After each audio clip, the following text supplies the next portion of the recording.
Vamos abrir a Bíblia Sagrada. Estamos agora no momento de maior celebração de um culto racional, é o estudo bíblico. Deus seja louvado nas alturas. Capítulo 16 de Romanos, estamos estudando o livro de Romanos. Paulo, a igreja de Roma, capítulo 16, estamos terminando esse livro. Temos mais de um ano de estudo em cima do livro de Romanos. Acesse nosso canal, nossa playlist, @Comissão Online.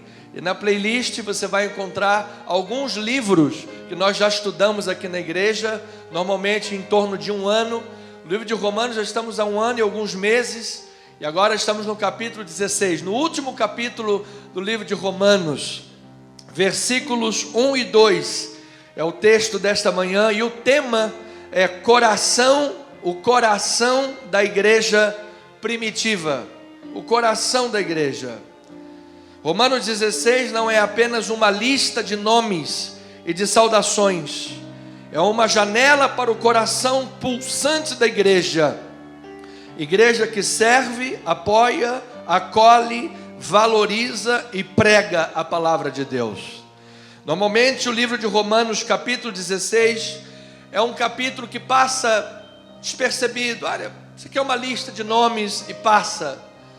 Mas na verdade, no capítulo 16, nós vemos o coração da igreja primitiva. Vamos estudar a palavra, temos ainda algumas mensagens para terminar esta série.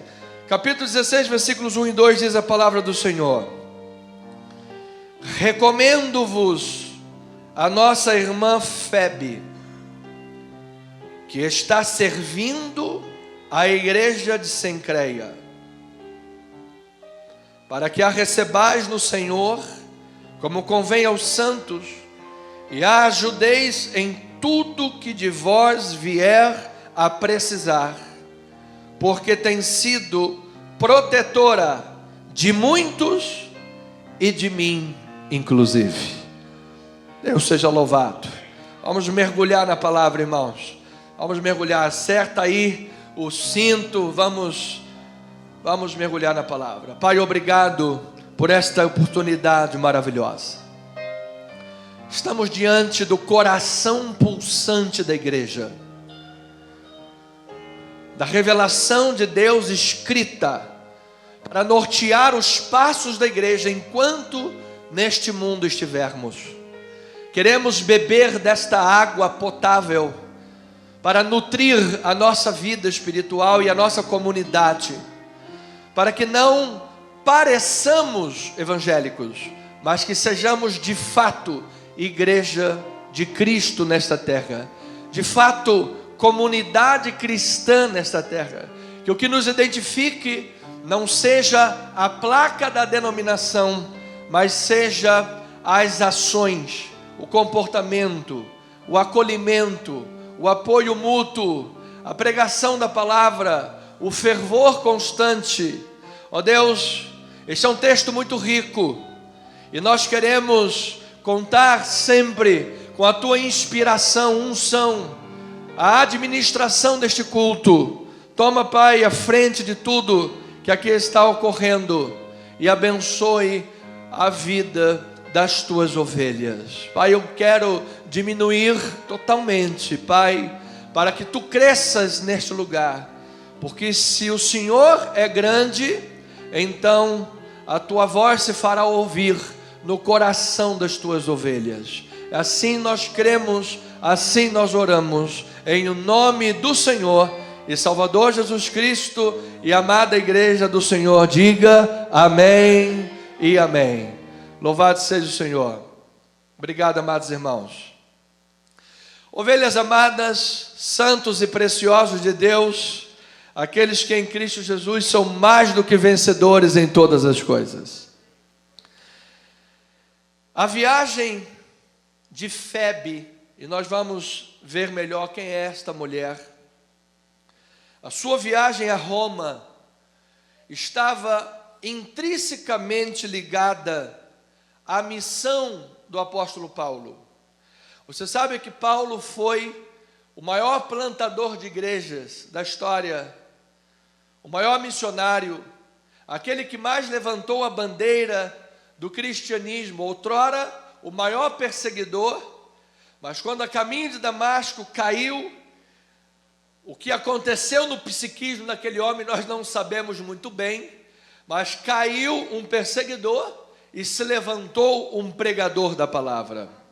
E aquele pregador, evangelista, missionário, depois de Jesus, o homem mais influente da história, pelo menos do Ocidente, missionário, tinha um plano de levar a obra de Deus até a Espanha, que era conhecido como os confins do mundo. E Febe, na sua viagem a Roma, estava intrinsecamente ligada a esta missão evangelística. Ela devia entregar aquela carta aos crentes de Roma, e como autoridade enviada por Paulo, ela iria conferir a leitura daquela carta diante dos crentes em Jesus. Era uma missão, portanto, evangelística.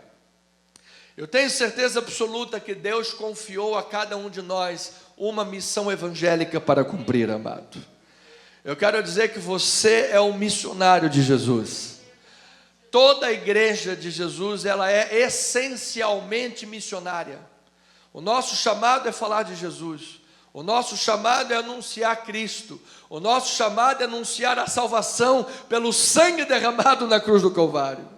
E veja no capítulo 15, portanto, esta missão descrita por Paulo, onde ele faz planos. Capítulo 15, versículos 21 em diante, ele diz: antes, como está escrito, hão de vê-lo aqueles que não tiveram notícia dele, e compreendê-lo os que nada tinham ouvido a seu respeito. Essa foi a razão, porque também muitas vezes me senti impedido de visitar-vos. Mas agora, não tendo já campo de atividade nestas regiões, e desejando há muito visitar-vos, penso em fazê-lo quando em viagem para a Espanha, pois espero que de passagem estarei convosco, e que para lá vocês me encaminhem, depois de haver primeiro desfrutado um pouco da vossa companhia. Então veja que Paulo está dizendo assim: eu sempre tive planos de ir visitar vocês, mas eu fui impedido muitas vezes. Amados, muitas vezes nossos planos são impedidos não por serem errados. Não tinha nada de errado Paulo visitar a igreja de Roma, pelo contrário, mas ele estava sendo impedido até aquele momento. Então muitas vezes entramos em crise: pastor, mas eu tenho um desejo de fazer o bem, eu tenho desejo de abrir uma ONG, eu tenho desejo de fazer uma coisa boa, mas me parece que eu estou sendo impedido. Será que é errado fazer planos? Será que eu tenho que deixar as coisas, como diz o jargão teológico neopentecostal, deixar as coisas no Espírito? Amado, se fosse errado, Paulo não faria planos. O maior planejador foi Paulo, o maior missionário. Quando lembramos de viagens missionárias, falamos de Paulo. Se fosse errado planejar coisas, seria errado sentar e fazer uma mensagem antes de vir ao altar. Seria errado fazer planos de viagem, planos de negócio, planos de aposentadoria, planos de seguro. Olha, se você quiser fazer seguro, as pessoas seguras são mais felizes, diz o nosso amado aqui. Não é assim? Não é errado, amado, fazer planos, sabendo que a resposta certa vem dos lábios do Senhor. No momento certo, aquilo que for de Deus será abençoado na tua vida, amado. Lâmpada para os teus pés é a palavra de Deus. Ela é luz para os teus caminhos. Então eu declaro, meu amado, amada ovelhinha, que tudo que estiver sendo entregue nas mãos do Senhor, no tempo, na hora e no modo certo, Deus irá abençoar na tua vida, amado. Receba esta palavra. Era isso que Paulo estava dizendo: igreja, eu estou querendo ir aí, mas Deus ainda não permitiu. Por quê? Porque eu estou cumprindo uma missão evangélica de anunciar o evangelho onde ainda eles não ouviram a respeito de Jesus. Essa era a razão de Paulo estar sendo impedido, a ocupação do ministério. E aí diz: então eu quero ir para a Espanha, antes vou passar aí por vocês, mas agora eu estou de partida para Jerusalém, a serviço dos santos. Você veja, amado, que a obra cristã não é fácil. O Espírito Santo havia garantido a Paulo que o que ele iria encontrar em Jerusalém eram cadeias e tribulações. A sensação religiosa que nós temos assim: aonde foi que eu errei?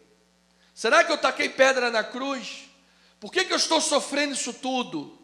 Amado, todo sofrimento, nem todo sofrimento é resultado de falta de oração. Nem todo sofrimento é resultado de pecado. Nem todo sofrimento é falta de temor de Deus. Na verdade, o sofrimento faz parte de um processo de Deus, porque nós não recebemos somente a graça de crer em Cristo, mas também recebemos a graça de padecer por Ele. E você está disposto de receber esta palavra na tua vida? Então diga: Senhor, eis-me aqui para fazer a tua vontade. Amado ovelhinho, eu te digo que seja debaixo de chuva, de pedra. Paulo em Listra foi apedrejado, descido por um cesto, em naufrágios, jejuns, vigílias, muitas vezes, entre perigos, entre irmãos patrícios, de fora e de dentro. Entre tudo isso, amado, o próprio Paulo não viu a sua obra onde chegou. Ele foi degolado no ano 64, mas eu vou lhe dizer uma coisa, amado: vale a pena estar debaixo da vontade de Deus, amado. Graças a Deus que Ele usou um Paulo. Hoje, 2025 anos depois, uma comunidade de mais de 1 bilhão de pessoas no mundo lê essas cartas e diz: tudo posso naquele que me fortalece. Mais de 1 bilhão de gente no mundo diz: eu sei em quem eu tenho crido, aquele que começou a boa obra há de completá-la até o dia final. 1 bilhão de leitores desse homem que está dizendo assim: eu sei que Deus tem um plano. Ainda que momentaneamente Roma eu esteja sendo impedido de chegar aí, Deus está fazendo a sua obra. Ainda que momentaneamente coisas pareçam estar paradas, amado, Deus tem um plano com a nossa vida, amado. Pastor, ainda que momentaneamente nós sintamos as dificuldades de um ministério, amado, eu vejo uma igreja com 10 mil pessoas reunidas na minha frente. Eu vejo nosso ministério entrando pelas mídias e canais. Eu vejo, pastor, se você não estiver vivo quando isso acontecer, não importa, mas a obra de Deus vai ser completa. Você crê que Deus pode fazer coisas grandes na tua vida, amado? Você tem confiança que Deus está te conduzindo em triunfo sempre, amado? Ainda que às vezes nós não entendamos, às vezes nós queremos entender ipsis literis do que Deus está fazendo, mas a grande beleza do relacionamento com Deus, de pessoas finitas, pessoas limitadas, pessoas impotentes muitas vezes, que se relacionam com Deus poderoso, onipotente, onisciente, que faz todas as coisas, é que nós não precisamos saber de tudo, nós só precisamos confiar em Deus. E eu confio em Deus. Diga: eu confio em Jesus. Pai, nós confiamos inteiramente em Ti, Senhor. E a palavra diz que Tu, Senhor, conservarás em perfeita paz aquele cujo propósito é firme, porque ele confia em Ti. Paulo era um modelo de confiança em Deus. Ele estava dizendo a esta igreja: olha, eu vou visitar-vos. Não está aí no texto agora, mas aí mesmo no versículo 29, ou está no texto? Não, né? No texto ele diz: eu sei que vou visitar-vos na plenitude da bênção de Cristo. Amado, eu creio que você já é um abençoado em Cristo Jesus. Por isso nós não usamos momento ofertório aqui para fazer barganha com ninguém. Olha, dê o dízimo que aí você vai ser uma pessoa abençoada. Amado, você já é uma pessoa abençoada em Cristo Jesus. Você já tem a presença de Deus na tua vida. Você já tem a graça de Deus sobre a tua vida. Você já é uma nova criatura em Cristo Jesus. Boa notícia, as coisas antigas já passaram, tudo se fez novo. A Bíblia diz que de modo nenhum apagarei o teu nome do livro da vida. Mas isto é uma bênção infinita. Então eu sei que me dirijo a uma assembleia de gente como os romanos, abençoada. E nós precisamos nutrir a fé dos irmãos em Cristo Jesus, como Febe estava fazendo através da carta de Paulo, para que nós tenhamos, assim como a igreja de Roma, uma igreja que exporte para outras pessoas a sua fé. Eu lembro a vocês que Roma era a capital do mundo naquela ocasião. E a fé que esses irmãos tinham era modelo para as outras igrejas, era modelo para os outros cristãos que estavam debaixo de perseguição. E não é diferente hoje. Amado, as pessoas estão observando você. As pessoas estão olhando para você. Você pode não saber, mas você é um modelo para pessoas. Você é um exemplo de vida para pessoas. E que a tua fé inspire vidas a dizer: Jesus é o Senhor da minha vida. Que a tua postura de fé inspire a tua casa, a tua família, teu local de trabalho, onde você estiver caminhando, a dizer: gente, Deus é maravilhoso. As pessoas olhem para você e glorifiquem ao Pai que está no céu e digam: eu quero viver um relacionamento com Deus como aquele irmão. Eu quero viver um relacionamento com Deus como aquela irmã, como Sadraque, Mesaque e Abednego, como os irmãos da galeria da fé. Uns foram cerrados ao meio, outros tiraram a força do fogo e a violência dos leões, a fio de espada não dobraram o seu joelho para o mundo, entretanto mantiveram uma palavra de fé. Eu creio que este Deus está na nossa vida, amado. Eu creio que este é o poder da igreja de Jesus neste mundo. Esse era um contexto. Então era dentro deste espectro missionário evangelístico, debaixo de lutas e desafios, que Paulo está escrevendo um texto que será enviado à igreja de Roma, que chega através de Febe. Então, amados, lembre-se que no mundo antigo, as cartas de recomendação eram instrumentos de vital importância. No mundo em que não havia o apoio de obras públicas, de instrumentos públicos, que a pessoa poderia ter facilidade de uma hospedaria, de um hotel, ou então de um BRT, ela pega e vai num fluxo só direto. As cartas de recomendação eram fundamentais para que aquela pessoa fosse recebida por uma comunidade, sabendo quem ela era e fosse aceita. Então Paulo faz essa carta de recomendação, que é o capítulo 16 do livro de Romanos. E a Bíblia diz que esta atitude de auxílio que as pessoas recebiam, através especialmente da comunidade cristã, era o próprio Deus agindo. Vamos numa intertextualidade, vamos ao livro de Hebreus. Hebreus fala sobre essa questão importante de ser recebido. Você chega lá com uma carta, você é recebido. Amado, eu quero dizer antes de ler o texto, que você como crente em Jesus é uma carta escrita pelo Espírito Santo. As pessoas vão olhar para você e vão ler: está aí um crente em Jesus. Essa é a nossa maior carta de recomendação, é a nossa vida. E aí Hebreus 13, 1, 2 e 6 diz assim: seja constante o amor fraternal.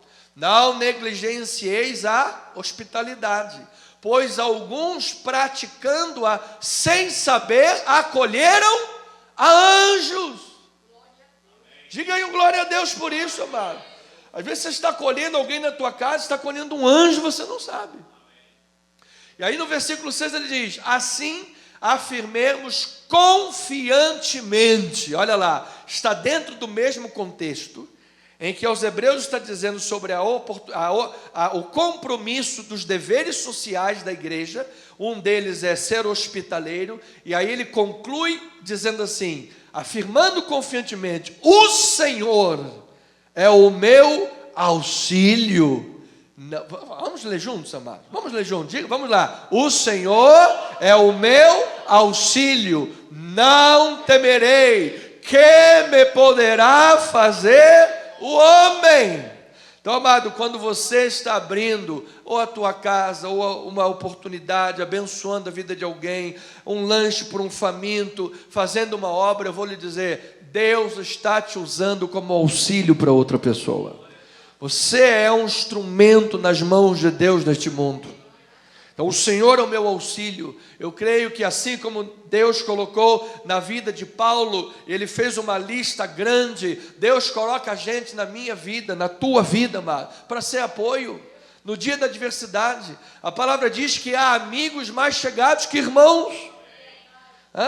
Há momentos que a luta chega, o abatimento vem, e é melhor serem dois do que um, e Deus coloca um irmão, uma irmã, a igreja, pastores, liderança, liderados, uma comunidade cristã para dizer: meu irmão, você não vai desistir, meu irmão, você não vai ficar para trás. Vamos lá, irmão, você está desanimado, em nome de Jesus, vamos orar por isso daí, vamos colocar diante do Senhor. E quando você tem uma força de uma comunidade evangélica pautada na palavra de Deus, eu vou dizer uma coisa: o evangelho vai chegar à Espanha, amado. O evangelho vai chegar na tua casa, vai chegar no teu local de trabalho. Você se torna um missionário da parte de Deus. O missionário às vezes sem palavras, o missionário com atitudes. Palavras às vezes falam mais alto, as atitudes falam mais alto que as palavras. Então, do espectro, do pano de fundo das missões à Espanha, Paulo está em Corinto, escrevendo à igreja de Roma, fazendo a apresentação e um pedido para a igreja a respeito de uma irmã que servia na igreja de Cencreia, que era uma cidade portuária a 13 quilômetros de Roma. Então, nesta lista de nomes, nestas saudações de Paulo, nós encontramos um tesouro de ensinamento sobre a vida da igreja primitiva. Nós encontramos um tesouro sobre o papel de cada um de nós no reino de Deus.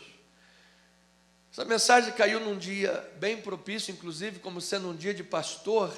Acho que na verdade todos nós somos servos de Deus. Você tem um papel no reino de Deus. Eu recebo esta palavra. Diga assim: eu tenho um papel no reino de Deus. Diga para o teu irmão: meu irmão, Deus quer usar a tua vida. Receba na tua vida, amado. Você tem um papel no reino de Deus. Deus quer te usar. Você é uma bênção nesta terra. Coloque-se nas mãos do Senhor. Então esta lista de nomes vai nos revelar coisas de Deus. Ela é uma janela para o coração pulsante da igreja, para a própria eclesiologia missionária de Paulo. Na eclesiologia, na organização de igreja missionária de Paulo, as mulheres são uma bênção, os jovens são uma bênção. Você lembra de Timóteo? Timóteo, ninguém te despreze por causa da tua mocidade. Seja padrão dos fiéis na palavra, no procedimento, e o teu progresso será visto por aqueles que estão te desprezando. O evangelho é disruptivo, amado. O evangelho vem para quebrar os paradigmas do mundo, a marginalização do mundo. Aquele ali é pequeno, aquele ali não vale nada para o mundo, a mulher não tem direito nessa sociedade, então é ela que a gente vai usar. E o jovem? O jovem também não tem importância nenhuma, então é ele que nós vamos usar. Amado, às vezes nós nos sentimos inadequados, impotentes, desconsiderados e desquitados, fralda descartável, mas eu creio uma coisa, amado: nas mãos de Deus a palavra é diferente, amado. O mundo olha você de um jeito, Deus é quem tem a palavra final sobre a tua vida. E se você se coloca diante de Deus nesta manhã, diz: Senhor, eu creio. Paulo está descortinando aqui o coração da igreja pulsante. O Senhor usou pequenos e fez uma obra grande. Eu creio que eu posso ser um pequeno grandemente usado por Deus. Eu creio que eu posso ser um pequeno usado como um pai, mãe, filho, família, um profissional. Eu creio que eu posso ser um pequeno sonhador neste mundo e Deus usar a minha vida grandemente. Então Paulo se sente, amado, altamente motivado a cumprimentar pelo nome uma longa lista de irmãos na fé. E como bem lembrou, sugeriu o arcebispo de Constantinopla, lá no 4º século da igreja, irmão Crisóstomo, esse capítulo 16 é para nós garimparmos a cata de grandes tesouros. Estamos abrindo nesta manhã, nesse culto de hoje, nas próximas reuniões do capítulo 16, estamos inaugurando um garimpo em nossa igreja, irmãos. Somos garimpeiros, nós vamos catar aqui os tesouros de grande valor da obra de Deus. Vamos catar o que Deus está fazendo, garimpar tesouros, achar pérolas. E um grande tesouro que nós já encontramos nos primeiros versículos é a irmã Febe. E como a irmã Febe, eu vejo aqui pessoas que são tesouro nas mãos de Deus, a quem Deus quer fazer uma grande obra. Então a figura desta mulher e a instrução de Paulo, esperando da igreja de Roma que a recebesse em tudo que tivesse necessidade, nos revelam a essência da igreja primitiva, como uma comunidade vibrante, de serviço dedicado, uma comunidade que apoiava-se mutuamente, uma comunidade voltada para a evangelização, onde cada membro do corpo de Cristo, fosse homem ou mulher, jovem ou adulto, rico ou pobre, desempenhava um papel vital para o avanço da missão de Deus. Toda ovelha de Jesus é vital e é fundamental. Então a irmã Febe, uma serva dedicada, do original grego é diáconos. O seu legado e a missão da igreja é o que nós encontramos já no versículo 1. Olha lá, Romanos capítulo 16, versículo 1. Diz a palavra do Senhor: recomendo-vos a nossa irmã Febe, que está servindo a igreja de Cencreia. Então esta palavra servindo, do grego diáconos, ela é usada como diáconos, ou seja, este termo no Novo Testamento, ele pode ter dois sentidos. Isso é importante a igreja compreender, porque existem vertentes diferentes dentro da igreja evangélica no mundo, e vertentes diferentes compreensíveis. Então existem dois sentidos, um sentido mais amplo, de ministério ou de serviço, em que todo cristão é chamado a exercer um serviço. Todo cristão é chamado a diáconos, a ser servo de Deus. Você pode desempenhar o serviço, amado, de Deus no seu local de trabalho. Você pode testemunhar Jesus no seu local de trabalho. Eu estava vendo ontem um vídeo de um jovem, você deve ter 30 e poucos anos, e todos os dias, quando ele chega no seu local de trabalho, ele se ajoelha para orar. Todos os dias ele se ajoelhava para orar. Todos os dias ele se ajoelhava para orar. Teve um dia, irmão, que a empresa inteira foi lá ajoelhar com ele para orar ao Senhor. E eu creio que Deus fez uma obra maravilhosa naquele lugar. Então, amado, você pode ser uma bênção no teu local de trabalho. Quando você tem o teu bom testemunho, quando você ora a Deus, você cobre os teus colegas de trabalho de oração. Você pode fazer o serviço diáconos do Senhor dentro da tua casa. Você sabe que a nossa casa é o nosso primeiro campo missionário e talvez o mais difícil. O próprio Jesus, certa vez, foi perseguido pelos seus irmãos. Ele está meio louco, vamos lá atrás dele, vamos lá pegar ele. E aí chegou lá na porta da sinagoga, aí os discípulos: Jesus, tua mãe e teus irmãos estão lá, eles vieram aqui te pegar. É porque no português, lendo no português, a gente não percebe, mas se você ler no grego, você entende melhor o que está acontecendo. Jesus, eles vieram aqui atrás de você, vieram te pegar, eles querem te levar embora. E aí a resposta é isso, porque a gente não entende, por que Jesus foi tão grosso, né? A gente entende assim: poxa, os irmãozinhos chegaram lá na igreja para cultuar, fazer um culto junto com Jesus, quem é meu irmão, minha mãe? Acha que coisa estranha é essa? Não, eles foram lá para tirar Jesus, pegar Jesus, vamos levar ele daqui. Jesus fala assim: quem é meu irmão, minha mãe, meus irmãos? Quem são? Senão aqueles que fazem a vontade do meu Pai. Amado, você é irmão de Jesus, filho, mãe, pai, ou seja, você é servo de Deus. Estamos aqui fazendo a obra do Senhor. Então, dentro da casa de Jesus teve uma dificuldade. Depois Tiago se tornou líder da igreja de Roma e houve mudanças, graças a Deus por isso. Mas nós enfrentamos um campo missionário tremendo. E eu quero declarar que a nossa casa é de Deus, a nossa família é do Senhor. E Deus pode e vai te usar dentro da tua casa, amado. No casamento, na família, com os filhos, seja tu uma bênção na tua casa, amado. Levando o cristianismo, o primeiro culto que nós oferecemos é dentro de casa. Então, diáconos é serviço, onde você estiver andando. No trânsito está um bom lugar para você ver a diaconia. Trânsito é um bom lugar por isso, porque no trânsito a gente faz coisas no trânsito que fora do trânsito não faria. Fura a fila, entra na frente do outro, joga o carro para o lado, bota a cara para fora, grita com não sei o quê. Ali é um lugar de você exercer diaconia e paciência, amado. Às vezes na obra de Deus é necessário paciência. Dentro da família, no local de trabalho, é exigido paciência. Do trânsito, isso aí é 2.0. Ainda mais para motoqueiro. Agora eu virei motoqueiro. Eu estou há 2 anos andando de moto.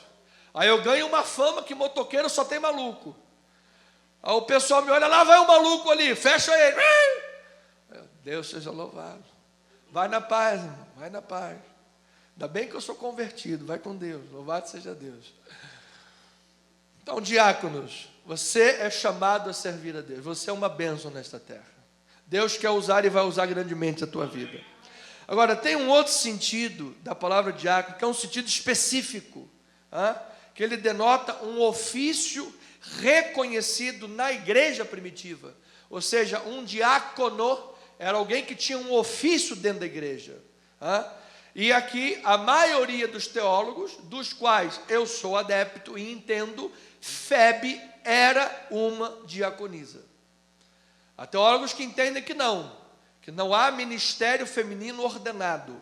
Mas a maioria dos teólogos entendem que dentro da diaconia, Febe era uma diaconisa. Então, ele está usando um termo que é usado, diáconos, e esta mulher chega com autoridade na igreja de Roma. Portanto, uma diaconisa. Agora, o que é importante dizer para a igreja é que, independente se fosse um ofício formal ou um exemplo de vida e de serviço, a dedicação desta mulher não era comum.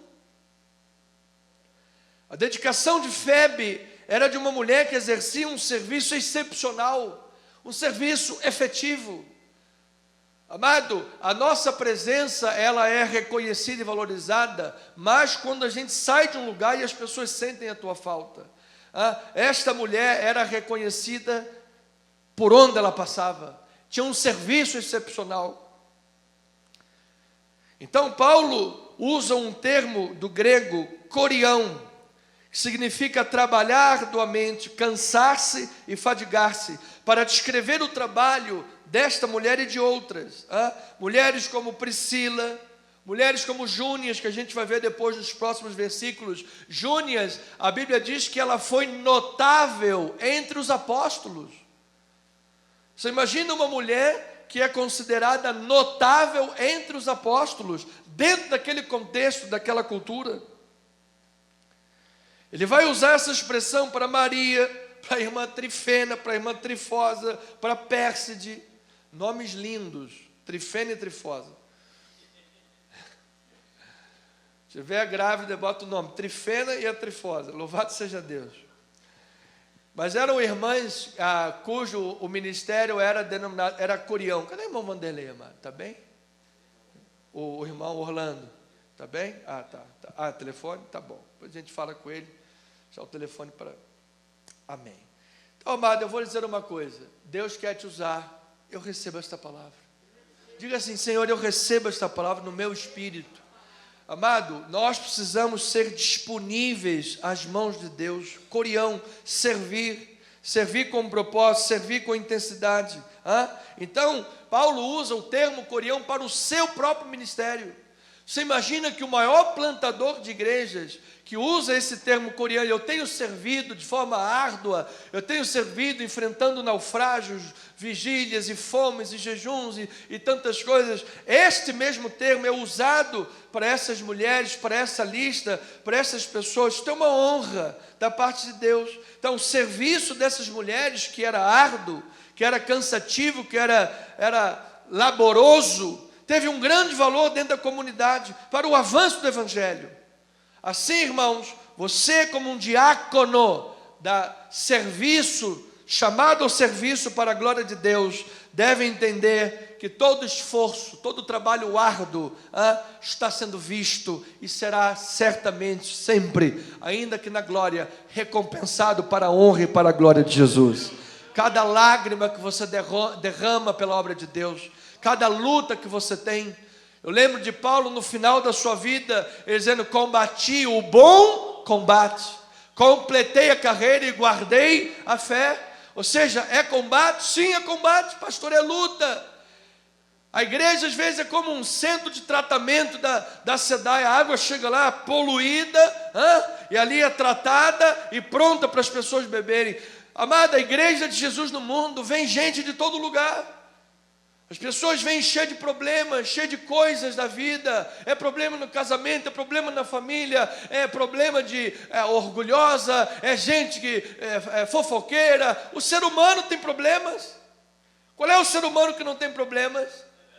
E tudo isso chega num centro de tratamento chamado Igreja de Jesus. E aqui a palavra vai trabalhando, vai tratando, vai curando, vai libertando. E a verdade liberta, a verdade santifica. A pessoa vai crescendo em graça e em conhecimento. Às tantas, amado, você vai forjando, sendo forjado a imagem e semelhança de Cristo na tua vida, para que você seja um canal de Deus neste mundo, amado. Este é o propósito de Deus, é fazer você de um canal de bênçãos nesta terra, é fazer de nós como uma Febe, uma irmã que serve a Deus de forma árdua, para a glória de Deus. Veja o exemplo em Romanos capítulo 12, versículo 3, olha aí o serviço na obra de Deus, diz assim: porque pela graça que me foi dada, digo a cada um dentre vós que não pense de si mesmo além do que convém, antes pense com moderação, segundo a medida de fé que Deus repartiu a cada um. Porque assim como num só corpo temos muitos membros, mas nem todos os membros têm a mesma função, assim também nós, conquanto muitos, somos um só corpo em Cristo Jesus, e somos membros uns dos outros. Versículo 6: tendo, porém, diferentes dons, segundo a graça de Deus que nos foi dada. Se profecia, seja segundo a proporção da fé. Se ministério, dediquemo-nos ao ministério. O que ensina, esmere-se no fazê-lo. Ou o que exorta, faça-o com dedicação. O que contribui, faça com liberalidade. O que preside, faça com diligência. E quem exerce misericórdia, faça isso como? Com tristeza no coração. Não, faça isso com alegria. Amado, você tem esses dons na sua vida, você tem um chamado. Qual é o teu dom? Qual é o teu chamado? Você tem enterrado o teu dom, tem enterrado o teu chamado, você tem se colocado diante de Deus. A quem esta manhã você precisa perdoar? A quem esta manhã você precisa exercer misericórdia? A quem esta manhã você precisa exortar com diligência? A quem esta manhã você precisa se colocar como modelo para esta vida? Ou seja, Deus, trabalha na minha vida. Certamente Deus tem um plano com cada um de nós, amado. Então, a menção de Febe e dessas outras tantas mulheres que ao longo ele vai citar, é um testemunho poderoso do papel fundamental do ministério feminino na igreja. Eu quero usar esse exemplo porque está dentro do texto e quero declarar que as mulheres nesta igreja são uma bênção do Senhor. As mulheres são uma bênção.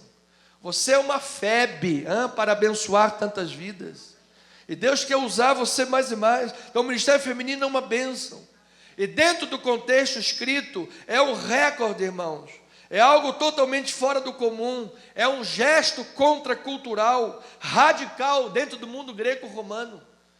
Paulo escrevendo, dizendo que essas mulheres são um marco, são uma bênção, essas mulheres são instrumento de Deus. Ele está quebrando radicalmente aquela cultura. É disruptivo.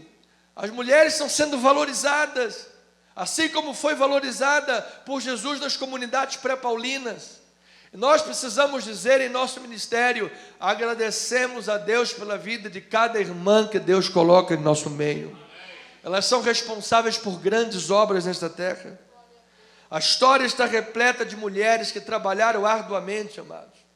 Portanto, a recepção de Paulo, que Paulo pede para Febe, como uma mulher de Deus, era um pedido consciente. Ele está dizendo: gente, eu sei que nós estamos no meio de uma cultura que, se chegar lá uma mulher dizendo: opa, eu estou aqui enviada por um apóstolo, vai ter uma rejeição natural pela cultura. Mas nós vamos escrever dizendo: receba esta irmã, porque ela tem sido protetora de muitos, e inclusive de mim, o apóstolo. Ela é uma bênção para mim, ela será uma bênção para vocês.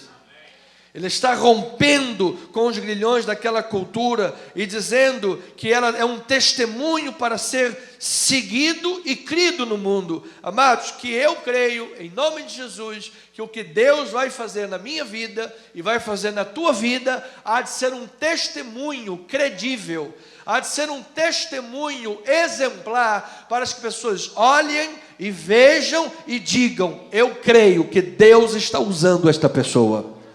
Eu creio que Deus está fazendo uma obra na vida desta pessoa. Olha, o mundo aí fora está dizendo que Deus não existe, que Deus está morto, que Deus abandonou a humanidade, que Deus isso e aquilo. Há tanta violência no mundo, cadê Deus? Sim, há tanta violência porque os homens viraram as costas para Deus. Mas há um Deus de graça que no meio de um mundo, por exemplo, romano, onde 60% das pessoas eram escravas, Deus usa os pequenos, os rejeitados, as mulheres, dentro daquele contexto para dizer: eu sou o Deus que está aqui para salvar, para curar, para libertar, para abençoar, para agir na vossa vida. No meio do caos eu continuo sendo Deus. No meio das lutas eu continuo sendo Deus. No meio das vossas contrariedades eu continuo sendo soberano. Uso quem quero e faço da forma que eu quiser. Este é o nosso Deus. Louvado seja o nome do Senhor. Então Paulo tem uma visão missionária. Amados, pedir à igreja de Roma que ajudasse Febe não era caridade, não era esmola, era um investimento missionário à obra do Senhor para chegar até a Espanha. Amados, servir a obra de Deus, seja onde for, seja da maneira que for, até mesmo um copo de água fria, dentro do templo ou fora do templo, não importa. Às vezes o nosso chamado é até maior fora do templo do que dentro. Porque aqui é o lugar da igreja se reunir, se alimentar, se fortalecer. A grande luta, a grande batalha está na sociedade. Levando a palavra. Mas você tem que saber, ovelhinha amada, que como um missionário de Deus, como um agente de Deus, há uma carta de recomendação para a tua vida. E Deus está dizendo assim: se Deus é por nós, há uma carta de recomendação para a tua vida que diz: o Senhor é o meu pastor e nada me falta. Ainda que eu ande pelo vale da sombra e da morte, não temerei mal algum, porque tu, Senhor, estás comigo. Você pode dizer glória a Deus por isso, amado? É a tua carta de recomendação, ovelha. É a tua carta de recomendação esta palavra. Aquele que começou a boa obra há de completar até o dia final. Você quer ver outra carta de recomendação para você e para mim? Olha lá, Mateus capítulo 28, 18. Jesus, aproximando-se, falou-lhes dizendo: toda autoridade me foi dada no céu e na terra. Ide, portanto, fazei discípulos de todas as nações, batizando-os em nome do Pai, do Filho e do Espírito Santo, ensinando-os a guardar todas as coisas que eu vos tenho ordenado, e eis que estou convosco todos os dias até a consumação dos séculos. Vamos aplaudir ao Senhor, igreja amada. Isto é simplesmente maravilhoso, porque é a autoridade de Cristo, amado. Paulo, quando começa a escrever a igreja de Roma, ele escreve assim: Paulo, apóstolo, servo de Cristo Jesus. Servo é doulos, do grego, é escravo. Ou seja, ele estava dizendo: eu sou um escravo e outra coisa, além de ser escravo, eu sou um mensageiro. Eu estou aqui somente para fazer a obra de Deus. Então, amado, às vezes a gente fica preocupado, e eu vou chegar lá, vou falar de Jesus, e será que as pessoas vão se agradar de mim? Vão gostar de mim? Vão gostar do que eu estou falando? Será que eu vou ser rejeitado? Amado, quando alguém rejeita a palavra, não é a ti que estão rejeitando, é o próprio Deus.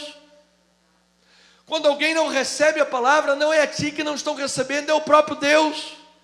Mas quando você entende que toda autoridade foi dada a Jesus Cristo, e Ele te enviou, Ele te recomendou, amado, você está aqui neste mundo debaixo de uma autoridade, e a autoridade que está sobre a tua vida é a autoridade de Jesus.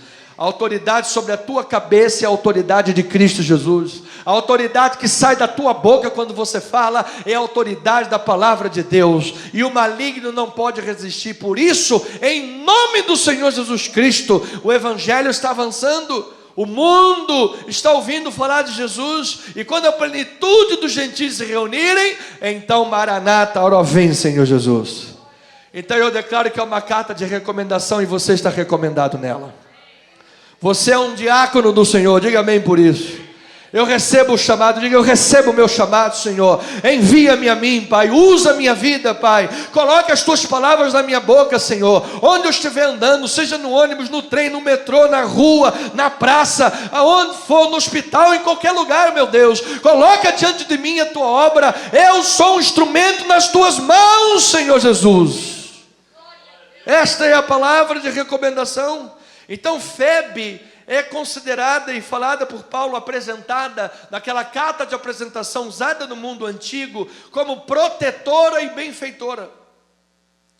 A palavra protetora do grego é prostatis. Prostatis, nós vamos ver o que significa. Olha lá, Romanos capítulo 16, versículo 2, parte B.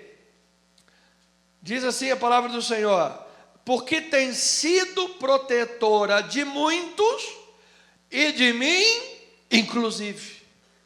Então protetora é prostatis. Prostatis era uma pessoa que era colocada em uma posição de responsabilidade.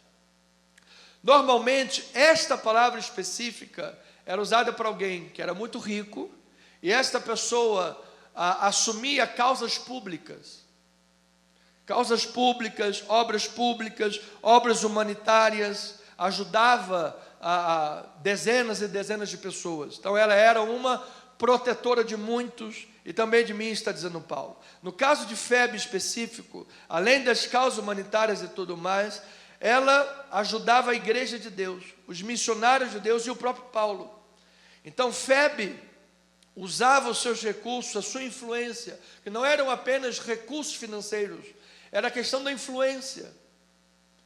Amados, todos nós temos uma questão de prostatis, todos nós temos influência. Se você conseguir influenciar uma pessoa, fazer um discípulo por ano, nós dobramos o número da igreja no mundo por ano. Exercer a tua influência, a tua capacidade de levar o Evangelho. Então ela usava a sua influência e recursos para levar o Evangelho adiante. Ela sustentava irmãos, ela socorria outros na dificuldade. Febe era altruísta, era abnegada, desapegada das coisas materiais, ela era apegada às pessoas. Tem gente que ama as coisas e usa as pessoas. Tem que ser o contrário, amado. Nós usamos as coisas e amamos as pessoas. Isto é a igreja de Jesus. Pense no impacto da vida de Febe, dentro do contexto de Romanos 16, 1 e 2. Esta mulher, concordam os teólogos, esta mulher financiou a carta aos romanos, pagando Tércio. Tércio era o escrivão, o amanuense de Paulo. Quem escreveu a carta de Romanos, escreveu na escrita, foi Tércio. Paulo ditou e Tércio escreveu. Talvez por causa do problema dos olhos de Paulo. Quem é que pagou um cara desse?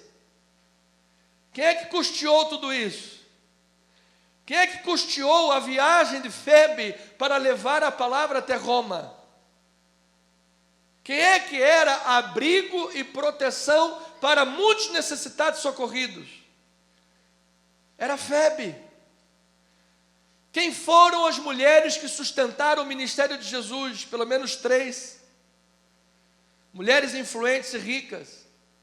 Amado, eu declaro que você tem influência e Deus vai te dar condições para fazer a obra de Deus aonde Deus te colocar. Materialmente falando, que Deus prospere a tua vida e que você possa abençoar o reino de Deus cada vez mais. Eu sei que o desejo de todo cristão é, pastor, se Deus me permitisse ser o maior dizimista da igreja, eu gostaria de ser. Todo cristão deseja de ser um abençoador da obra de Deus. Amado, que Deus abençoe rique e abundantemente a tua vida por onde você passar. Então, como é que nós estamos usando nossos recursos?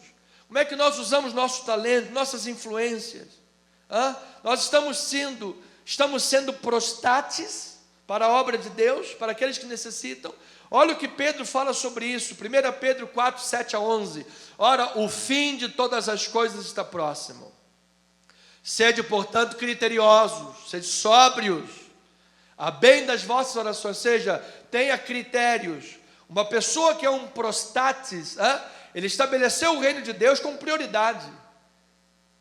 Dizia Billy Graham, vou usar o exemplo financeiro, eu não gosto muito de ficar usando exemplo financeiro para não confundir os espectadores, mas é conveniente, e a questão financeira também é importante na obra de Deus.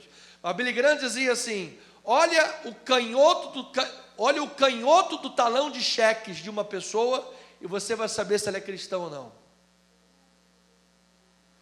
Ou seja, o que tem lá naquele canhoto? Não tem uma oferta aí, irmão.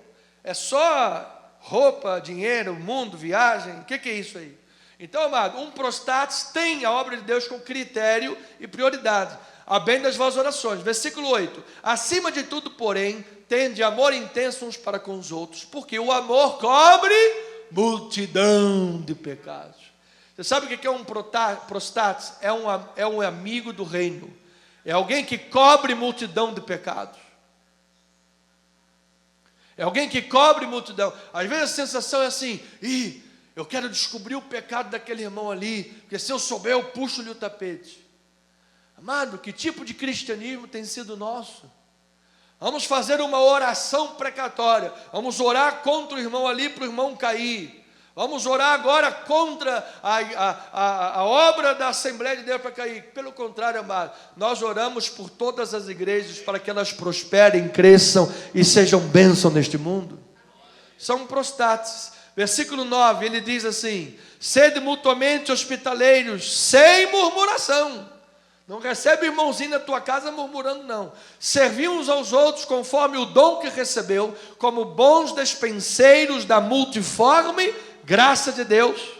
Se alguém fala, fale de acordo com os oráculos de Deus. Se alguém serve, faça-o na força que Deus supre, para que em todas as coisas seja Deus glorificado por meio de Jesus Cristo, a quem pertence a glória e o domínio pelos séculos dos séculos. A igreja diz... Amém. Olha, amado, quando nós somos auxílio de Deus para alguém, quando nós somos boca de Deus para alguém, quando nós somos hospitaleiros na vida de alguém, quando nós levamos bênção na vida de alguém, você sabe quem é que está sendo glorificado? É o próprio Deus. Você sabe, na linguagem de Hebreus, quem está sendo chamado de auxílio e segurança? É o próprio Deus. Quando chega lá uma Febe, uma prostates, uma protetora de muitos e de mim, diz Paulo, uma ajudadora da igreja, uma irmã que socorria o necessitado, levava a palavra para o outro, na linguagem de Jesus, é o que ela vai ouvir. Eu tive fome, você me deixa de comer. Eu estive doente, você me foi visitar. Eu estava preso e você foi até comigo. Senhor, quando foi que nós fizemos estas coisas? Quando a um dos meus pequeninos fizeste, a mim é que você estava servindo, a mim é que você estava fazendo esta obra. Diga glória a Deus por isso, igreja. É isto que os irmãos prostates da igreja vão ouvir. E se você é um servo de Deus, diga amém. Então, igreja amada, eu tenho 3 minutos ainda para terminar. Eu vou lhe dizer assim, a igreja, portanto, é um lugar de acolhimento e ajuda mútua. Você veja que numa lista de nomes apresentada por Paulo, nós vamos ver posicionamentos, nós vamos ver vidas, o coração vibrante da igreja. E para determinar e identificar esse coração vibrante, nada melhor do que entender dentro do texto que a igreja é uma comunidade de acolhimento e ajuda mútua. Olha o versículo 2, parte A de Romanos 16, diz assim, olha o que Paulo pede à igreja de Roma, para que a recebais no Senhor, como convém aos santos, e a ajudeis em tudo que de vós vier a precisar.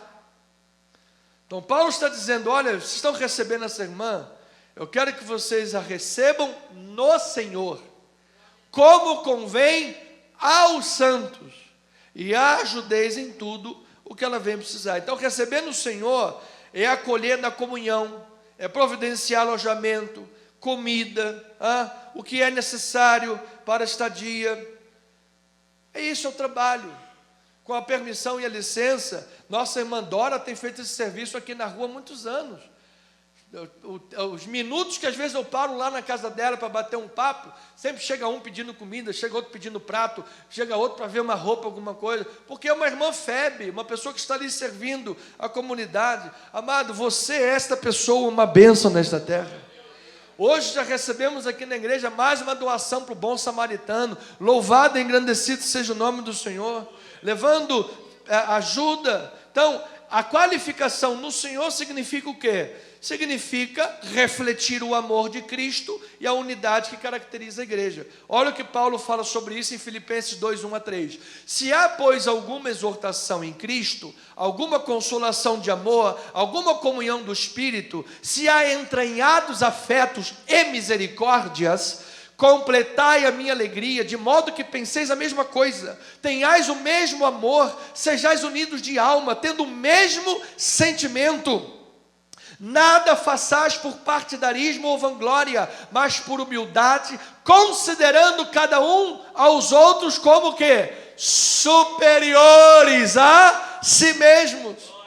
Então é isso que Paulo está dizendo na igreja de Roma: recebam, mas recebam no Senhor, como convém aos santos, e a ajudem em tudo que ela venha precisar. Ou seja, do grego eparistano, significa auxiliar, assistir, sustentar. É um chamado à solidariedade, ao cuidado mútuo. Febe havia ajudado muitos cristãos, havia socorrido muita gente, havia financiado o escrito dessa carta, havia financiado a viagem para Roma. Esta mulher agora iria acolher os benefícios de ter uma igreja sendo ajudadora dela. Olha, irmã Febe, você não conhece muito bem Roma? Não tem problema, nós vamos te levar ali para a rua central de Roma e vamos te colocar lá no hotel. Olha aqui, irmã Febe, você não conhece muito bem, mas a gente vai te dar aqui o auxílio que você está precisando. O importante é o seguinte: esta igreja será bênção na sua vida, porque nós sabemos que você é uma abençoadora da obra de Deus. Nós sabemos que você é uma missionária, está aqui para levar o Evangelho. Deus seja louvado nas alturas.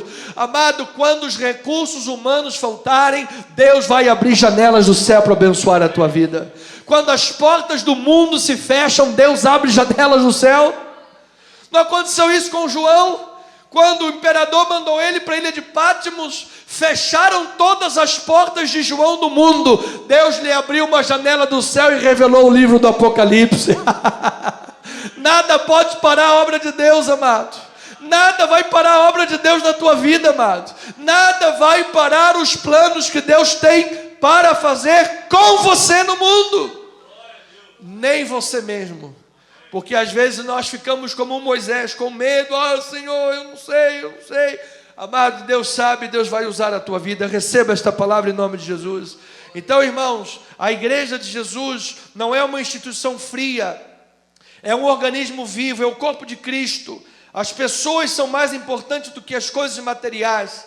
A igreja é uma comunidade em Cristo para trabalhar junta e apoio mutuamente. Hebreus capítulo 13, 14-16, diz a palavra: na verdade não temos aqui cidade permanente.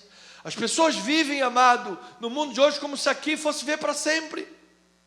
Nós não temos cidade permanente, mas buscamos a que há de vir. 15-16. Por meio de Jesus, pois, ofereçamos a Deus sempre sacrifício de louvor, que é o fruto de lábios que confessam o seu nome. Quem quer louvar a Deus aqui, diga amém nesse lugar.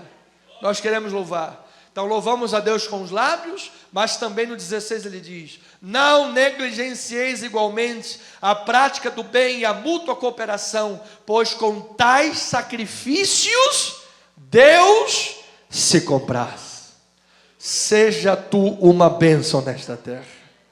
Então, ovelhinha amada, conclua esta mensagem declarando para a tua vida, em primeiro lugar, seja diáconos. Seja diáconos. Não tenha medo de ser um servidor. O maior homem na história, o maior, se fez o menor para fazer os pequenos grandes. Jesus se esvaziou da sua glória, nasceu numa manjedoura, para pegar os pequenos e os inválidos e desvalidos e fazer deles um povo grande neste mundo. Seja diáconos, seja como Febe, dedicado arduamente ao serviço do Senhor. Coloque teus dons, teus talentos diante de Deus. Pastor, eu sei, eu sinto uma coisa, sabe, mas às vezes eu me sinto impedido, sei o que acontece. Amado, é uma luta espiritual muito grande. São dados inflamados, é a carne que não quer servir a Deus, seus problemas. Agora, o que te adiantará comer o pão que penosamente granjeaste, se o Senhor não edificar a tua casa? Seja diáconos, seja um benfeitor, generoso em tudo, seja um prostates, ou seja, sejam recursos financeiros, sejam talentos, seja obra social, seja o tempo que você empresta os teus ouvidos para ouvir um desesperado que quer desabafar com você, seja tempo de aconselhamento. Apoie a causa de Deus. Domingo que vem é o domingo da igreja perseguida. Apoie a igreja de Deus, seja um prostates. Sejamos comunidade acolhedora e solidária. Amada, a pessoa chega na igreja de Deus, ela tem que se sentir acolhida e amada. A casa do Pai é um lugar de restauração de vidas. As pessoas chegam na igreja e podem vir com todos os seus problemas. Diferente de um local de trabalho, onde é cara crachá. Na igreja, ela chega com a sua vida, a sua bagagem, as suas dores, as suas lutas. E ninguém deve ser rejeitado na obra de Deus. A obra de Deus está com as suas portas abertas para dizer: sejam bem-vindos, e juntos vamos ver a tua cura, juntos vamos ver a tua restauração, juntos vamos ver o teu crescimento, juntos vamos ver você galgar novos espaços na tua vida. E quando você der um bom testemunho, nós vamos louvar a Deus pela tua vida. Quando você chorar, nós vamos chorar junto com você. Quando você pisar na bola, você terá uma igreja para te exortar e te admoestar. Esta é a família de Deus nesta terra. Diga glória a Deus por isso. Paulo diz isso aos Efésios 4, 15 e 16. Seguindo a verdade em amor, cresçamos em tudo naquele que é a cabeça, Cristo Jesus. Quem é a cabeça da tua vida, irmão? Diga aí: é Jesus Cristo, meu Senhor. De que em todo o corpo bem ajustado e consolidado, pelo auxílio de toda a junta, segundo a justa cooperação de cada parte, efetua o seu próprio aumento, para a edificação desse mesmo em amor. Eu recebo o amor de Deus edificando a nossa vida nesta manhã, amado. Que o teu coração seja banhado do amor de Deus nesta hora. Que neste lugar, nesta casa, ouvindo esta mensagem, nesta manhã, o amor de Deus seja derramado na tua vida, de tal maneira que tu se sintas submerso por este amor de Deus, amor que restaura, amor que levanta, amor que redime, amor que fortalece, amor que encoraja, amor que ressignifica todas as coisas da nossa vida, amor que nos dá um conceito e uma capacidade de visão de mundo que o homem lá fora não tem. E quando as pessoas lá fora olharem para você e dizer: ó crente, você está passando um problema, ó crente, o que adiantou estar na igreja, ó crente, o que está acontecendo na tua vida, você vai dizer assim: cabe-me a mim padecer quando for necessário por Cristo, mas eu sei de uma coisa: Deus está no controle da minha vida, a palavra final da minha vida vem de Deus, o Senhor continua sendo o meu pastor, e até o último dia da minha vida Ele vai continuar me sustentando, porque Ele é fiel. Diga aleluia aí do seu lugar, meu amado. Ele é fiel. Diga: Deus é fiel, amado. Eu confio a minha vida nas mãos de Deus. Eu não preciso saber de tudo, Senhor, eu só preciso confiar em Ti. Você imagina o que Febe tinha no seu coração? Uma mulher marginalizada, uma pessoa que aquela cultura não entendia o seu valor, mas ela chegou na autoridade de Cristo como diáconos, e ela foi usada por Deus. Por fim, ovelhinha amada, engaje-se na missão do Senhor, seja um evangelista, A igreja de Cristo é o corpo diversificado, onde as barreiras humanas irão cair por terra. Homens e mulheres, ricos e pobres, judeus e gentios, nós somos um em Cristo, e juntos, focados na missão, assim como Febe, assim como Paulo, assim como a igreja de Roma que atendeu o pedido de Paulo, e fez o evangelho ir adiante, viveremos uma vida de serviço, de generosidade, de acolhimento, felizes, vendo uns aos outros sendo curados. Chegou um irmão triste, chegou uma irmã triste, chegou uma família triste, chegou um problema, a igreja vai chorar junto. Mas juntos nós vamos ver a glória de Deus na tua vida. E eu termino com Colossenses 3, que diz a palavra: tudo quanto fizerdes, fazei-o de todo o coração, como para o Senhor e não para homens, ciente de que recebereis do Senhor a recompensa da herança. A Cristo, o Senhor, é que estás servindo. Você aqui está servindo a Jesus. Você está doando a sua vida para Jesus. E da parte de Jesus eu declaro bênçãos sem medidas na tua vida. Que assim seja, assim diz o Senhor. Vamos louvar a Deus com uma linda salva de palmas.